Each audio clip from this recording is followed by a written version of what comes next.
Lorraine est bien ma fille, et je vais la reconnaître. Je ne veux pas de cette fille dans notre famille. On n'a plus vraiment le choix maintenant. Vous voulez dire que je vais devoir la supporter toute ma vie? Tu n'es pas obligé de la détester. Mon père m'a promis qu'il se foutait totalement de Lorraine. Elle sera jamais sa fille. Juste une bâtarde à qui il fera des virements mensuels. Dis-lui de sortir d'ici. Hermione, toi tu me parles pas. On pourrait essayer de se parler, on est demi-sœurs, non? On ne sera jamais des sœurs. Je voulais juste que tu saches que je ferai tout pour que ça s'arrange. Je pensais que vous auriez plus d'éléments à me donner. C'est déjà un bon début pour monter un dossier contre Carialis. Pourquoi est-ce que vous trahissez Carialis? Le fric. Tiens, regarde Chris, c'est Nathalie qui vient de m'envoyer ça par mail. Ta copine flic, c'est le casier judiciaire de Marc? Exactement. Mais c'est un joueur. Quel genre? Genre gros joueur. Il s'arrête pas tant qu'il s'est pas fait plumer. Faut que j'y aille, j'ai rendez-vous avec Nathalie. Elle a justement d'autres informations sur Marc Guérin. Je crois que vous n'irez pas à ce rendez-vous. Aller demander mon casier aux flics, c'était déjà pas très futé. Mais se pointer chez moi, c'était carrément stupide. Comment vous savez pour les flics? Moi aussi, j'ai des relations. Votre amie ne sera pas au rendez-vous. Elle a des supérieurs qui me donnent des services. Qu'est-ce que vous voulez savoir? Je voulais juste m'assurer que... Que vous pouviez me faire confiance? On va dire ça comme ça, oui.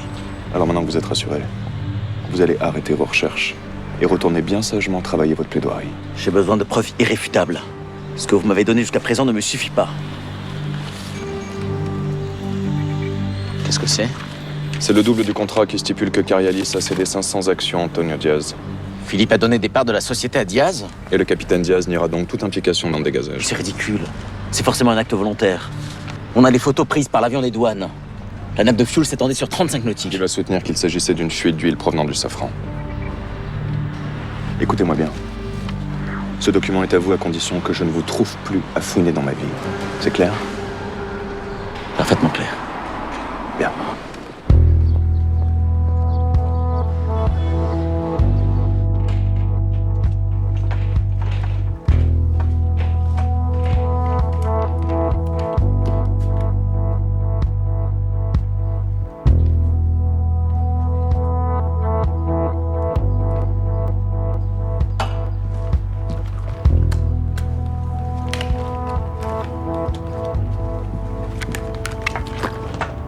Yes. Lorraine Maréchal, 22 juin 1986. Tu fais quoi là? Tu sais que t'es un peu plus vieille qu'Hermione? Pas de beaucoup, hein, mais plus vieille quand même. Montre-moi ça tout de suite. J'adore la photo. La frange, les lunettes, il te manquerait plus qu'une petite acné. Et... Je suis sûre que t'étais pas mieux à 16 ans. J'avais le meilleur dermato de Paname, une peau de bébé. Attends. J'ai quelque chose à te demander.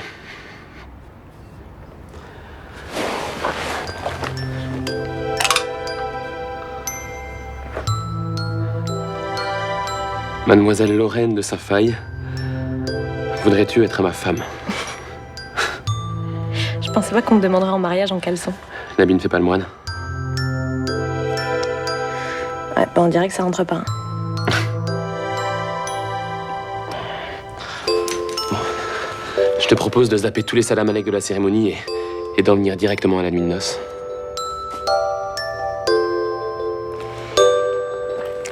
Tu sais, je crois que dans l'histoire, en fait, la princesse, elle dort 100 ans. Bonne nuit. Allez.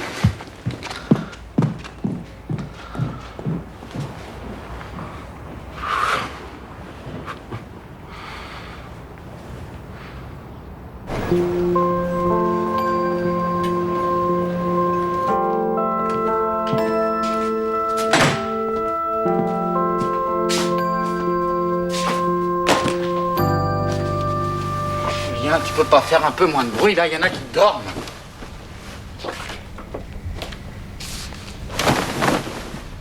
Quelle heure il est, Julien? Tard. Très tard. C'est ton serveur qui a ouvert le café, je te félicite pas. C'est un saint. J'ai encore une chance de me le faire. Qui? Mon serveur, Julien? Mais non, Cipriani. Il a commis une erreur. Mais t'as bossé toute la nuit ou quoi, toi? Bah oui, pourquoi? Oh là là, mais Julien, t'es un grand malade. Si Cipriani a acheté Antonio Diaz, c'est pour l'empêcher de parler. À tous les coups, c'est lui qui a donné l'ordre du dégazage. Non. Ça tient la route, ton truc, là. Enfin, hein, c'est que moi, hein, j'en sais rien, c'est toi l'avocat, Julien. En même temps, je vois tellement pas Cipriani faire ce genre d'erreur de débutant, ça lui ressemble pas du tout, ça. Putain, faut que je prenne une douche, moi. Attends, Chris. 15 mars 2008. Ce document est censé avoir été rédigé le 15 mars 2008 à Madrid. 15 mars.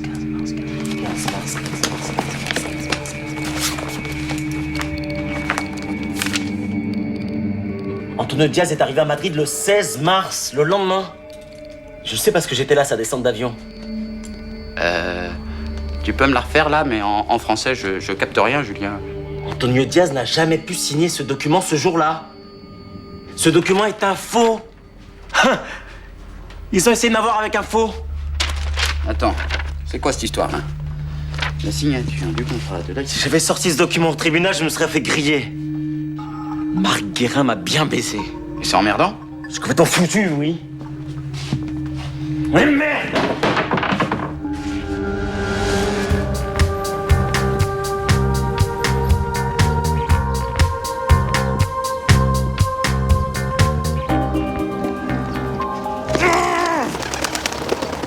Non mais franchement, tu fais encore ce genre de truc à ton âge, t'as pas honte, non? T'en veux? Non merci, pour ça aussi j'ai passé l'âge. Tu sais, je voulais te dire... Je vais sûrement quitter Paris. Ah bon? Mais pourquoi? Disons que la vie devient un petit peu difficile en ce moment ici, et puis au fond rien ne me retient. Personne n'a vraiment besoin de moi, donc... Ah mais si, moi j'ai besoin de toi, moi. Pourquoi faire? T'es un homme maintenant, non? Ah bah ouais, mais j'ai besoin que tu continues à me donner des conseils pour des trucs. Des trucs perso. Ah, comme la dernière fois. Et là, t'as besoin de conseils techniques ou relationnels? Je dirais plus technique. En fait, je crois que ça n'a pas bien marché avec Jade. Bon, petit cours de mécanique. D'abord, il faut savoir que la machine ne démarre pas toujours en fonction des sentiments qu'on éprouve pour le copilote. Tu vois, la physiologie du moteur peut être beaucoup plus complexe. Ah bon? Mais oui, les sentiments par exemple. Ça t'aide bien sûr, mais la première fois ça peut te bloquer aussi. Et je sais de quoi je parle. À toi aussi? Oui. Et donc... Donc ce que je te conseille c'est d'arriver au garage décontracté, de faire chauffer doucement le moteur avant de passer la première, hein, et de surtout pas te mettre la pression. Hein. Peut-être pas les 24 heures du Mans, ok? Ouais, mais si jamais je démarre toujours pas. Oh, bah écoute, change de copilote.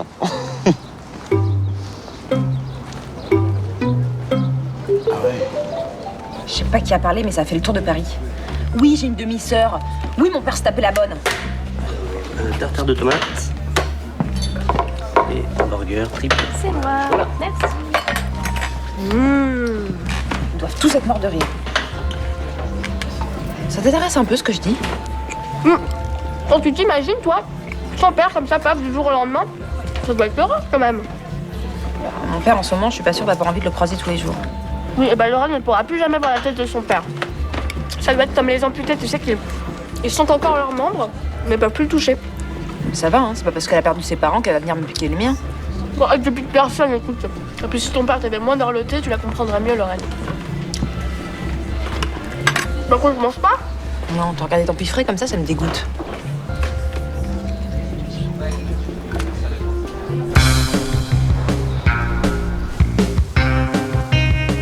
Oui. Et en plus, le premier quart d'heure vous sera offert. Oh, bah c'est normal. Moi aussi, bonne journée. Au revoir. Mais dis donc, tu te débrouilles comme une vraie pro. Oui, je crois que ça commence à venir. Mais ça va pas? Ah, je sais pas, je me sens pas très bien dans mon assiette aujourd'hui. Ah, mais moi, si Amaury m'avait fait un enfant dans le dos, j'aurais déjà fait 3 zonas, alors. Oui, c'est vrai qu'il faut pas négliger l'impact psychologique sur le corps. D'ailleurs, je me demande quel choc émotionnel t'a fait une poitrine aussi superbe. Ah si.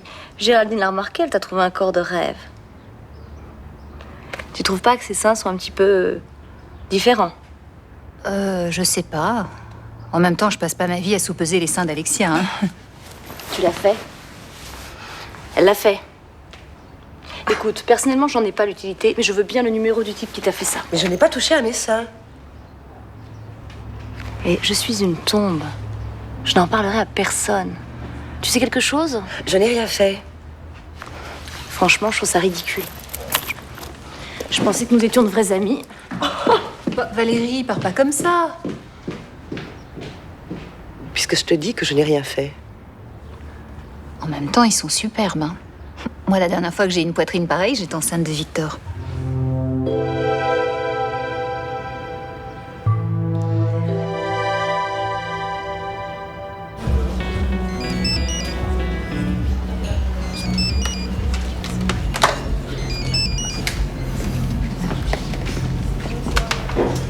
Il va falloir que t'engages une assistante personnelle si tu réponds plus aux appels.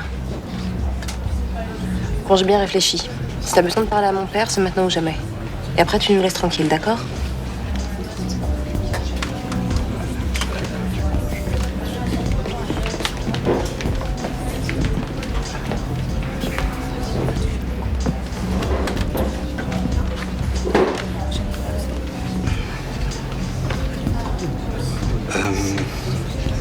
Je suis content qu'Hermione ait provoqué cette rencontre, c'est ta sœur. Enfin, ta demi-sœur.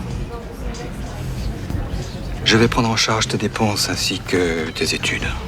Tu peux même faire un voyage si tu veux, ou bien prendre un appartement, c'est moi qui l'assumerai. Bon, écoute, ni toi ni moi ne sommes ravis d'être ici à cette table, alors autant régler les choses concrètement qu'on n'en parle plus. Concrètement. Là, je crois qu'on a rien à se dire. Je m'engage à t'entretenir. Mais vous me prenez pour qui, là? Je suis pas une de vos vieilles maîtresses, j'en ai rien à foutre de votre argent. Alors qu'est-ce que tu veux? Je veux savoir ce qui s'est passé. Comment vous avez connu ma mère? À une soirée d'étudiants où j'étais venu avec une amie de Catherine. Ça n'allait pas très fort avec Alexia à cette époque et Odile était là. Ben, je me demande ce qu'elle a pu vous trouver. Tu t'attendais à quoi, un conte de fées? Non. Mais ma mère était belle. Alors peut-être que vous êtes tombé amoureux d'elle. Et peut-être qu'elle a pas voulu de vous. Oh, Lorraine. Peut-être que la vérité, c'est qu'un soir, vous l'avez invitée à boire un ou deux verres, et puis après, vous l'avez même saoulée pour... Bon, ça suffit maintenant. C'en est trop. Vous l'avez abandonnée alors qu'elle était seule avec un enfant, tout ça parce qu'elle aurait fait tâche dans votre décor. Vous êtes un lâche!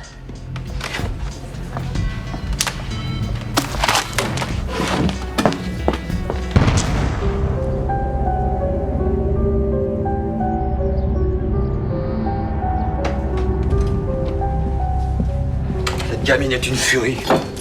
Si ça continue, elle va me faire un procès pour avoir bussé de sa mère. Tu ne l'as jamais touché, sa mère. Avec tous ces mensonges, je finis par ne plus savoir de ce qui est vrai, de ce qui est faux, moi. Je t'en prie, serre-toi. Alfred, ça, c'est vrai. Et c'est ça qu'on protège. Tu as croisé Marc? Non, pourquoi? Il n'a répondu à aucun de mes appels depuis hier. Ça ne lui ressemble pas. Je n'aime pas ça. Tu penses que Marc pourrait nous poser un problème? Je prends des risques énormes pour nous éviter la catastrophe! Et toi, tu m'annonces gentiment qu'un de tes hommes de main pourrait nous balancer? On ne pourrait pas simplement éliminer le problème? Alfred, j'ai surtout besoin qu'on garde notre sang-froid. Tous!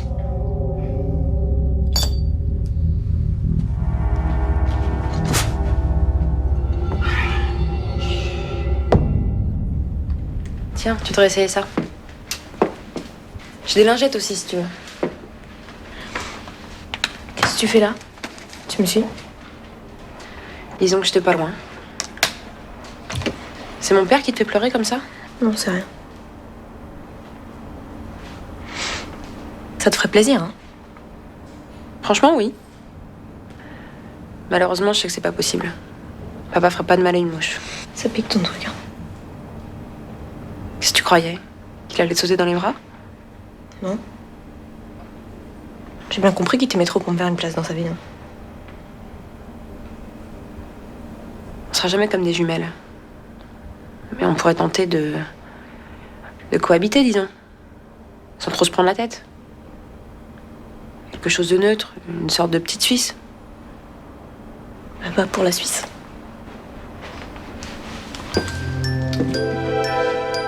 Quand ça pique, ça veut dire que c'est efficace.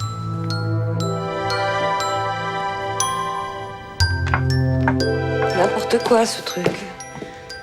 Faut que je boive quelque chose. Oui, bon, mais alors? Ces types qui ont conçu ce système sont des idiots ou des sadiques. Faire pipi pendant 3 minutes sur une languette, large comme ça, pourquoi pas sans les mains pendant qu'on y est? Mais ça dit quoi? C'est bon. Oh, c'est merveilleux. Tu sais que tu peux compter sur moi, hein, sur Valérie aussi. On sera toutes là pour t'entourer. Oh, on va t'acheter plein de petites tenues craquantes. Oh, chérie, c'est un cadeau de la vie pour Hermione, pour Alfred, pour toi. Mais c'est merveilleux. Oh, t'es enceinte. Toi, tu as envie d'avoir un enfant. Et Catherine, je ne suis pas enceinte. Quand je dis c'est bon, ça veut dire c'est bon ou je suis sauvée. Pas de biberon, pas de choix de prénom, terminé. Ah bon, alors, t'es pas... Enceinte.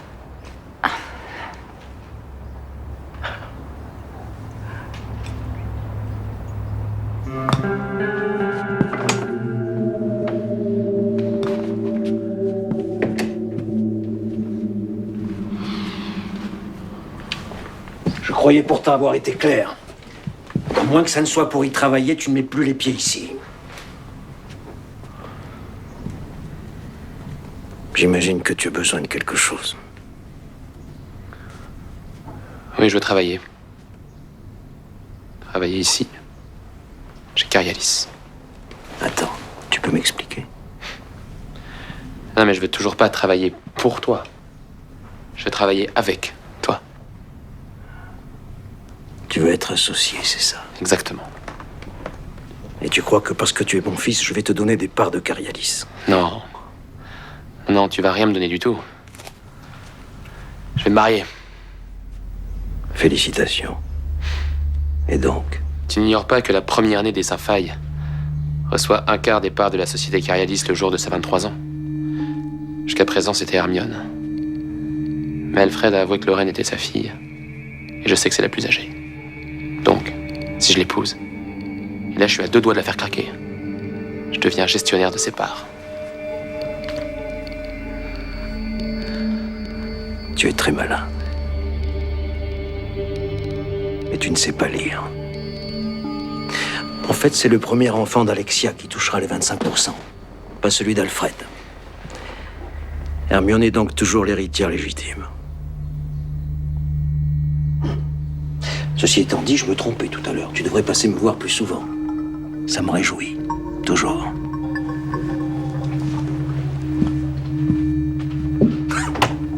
Associé. T'as la gueule d'un mec qui va faire une énorme connerie, Julien. J'ai surtout la gueule d'un avocat qui doit plaider demain matin un procès et qui n'a aucune preuve qui tienne la route. J'ai qu'un seul moyen de faire condamner la société Carialis à verser des dommages et intérêts. Et c'est d'accuser Amaury Kervadec d'avoir donné l'ordre au capitaine Diaz de dégazer en pleine mer. Tu peux pas accuser le père de Tara, Julien. Comme si j'avais zappé ce détail. Alors tu trouves autre chose. Mais j'ai rien d'autre. Les informations de Marc Guérin sont bidons et Cipriani a tout verrouillé. Et bah alors tu laisses tomber, tu refiles ton dossier à quelqu'un d'autre. Julien, tu peux pas être le responsable de la condamnation de Kervadec. Tara t'en voudra à vie. Chris, il y a plus de 30 familles qui comptent sur moi pour se faire indemniser. C'est même moi qui les ai convaincus qu'un procès leur apporterait plus que ce que proposait Carialis. Non, humainement, je peux pas les laisser tomber maintenant. Enfin, il y a bien une solution pour innocenter Kervadec, aider ses familles, non? Eh ben oui, il y en a une. Et bah voilà. Ce serait de faire témoigner Kervadec. Non mais lui, il est juste au milieu de l'océan, en apnée, en train de faire la brasse. C'est bien ça le problème. Excuse-moi. 2 secondes. Ouais, mais ça fait un petit moment que je te fais signe. Je sais, 2 secondes. 2, ça va? Julien, maintenant tu me regardes. Tu vas faire quoi demain au procès? Mon boulot d'avocat. Putain, mais t'es buté, Julien. Et ton boulot de pote, tu le fais jamais?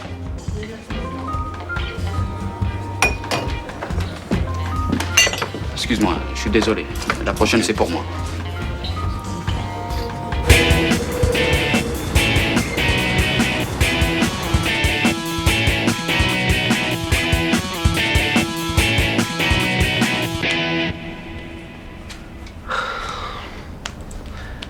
Ça faisait longtemps que j'avais pas eu le droit à un tel traitement. Et donc, vu la tête que tu faisais aujourd'hui, je me suis dit que c'était l'occasion. C'était pas une bonne journée. Alors ton père, comme d'habitude. Je préférais pas en parler, s'il te plaît. J'ai besoin de sortir mes griffes. J'étais un peu trop gentille aujourd'hui. Gentil. Disons que j'ai eu un peu pitié de Lorraine. Attends, t'as réussi à être sympa avec ta sœur? J'ai dit Lorraine. C'est pas parce qu'on a quelques chromosomes en commun qu'on fait partie de la même famille. Excuse-moi. Ah, j'ai cru que t'étais devenu sympa comme ça tout d'un coup. Pardon. Je peux en faire plus si tu veux.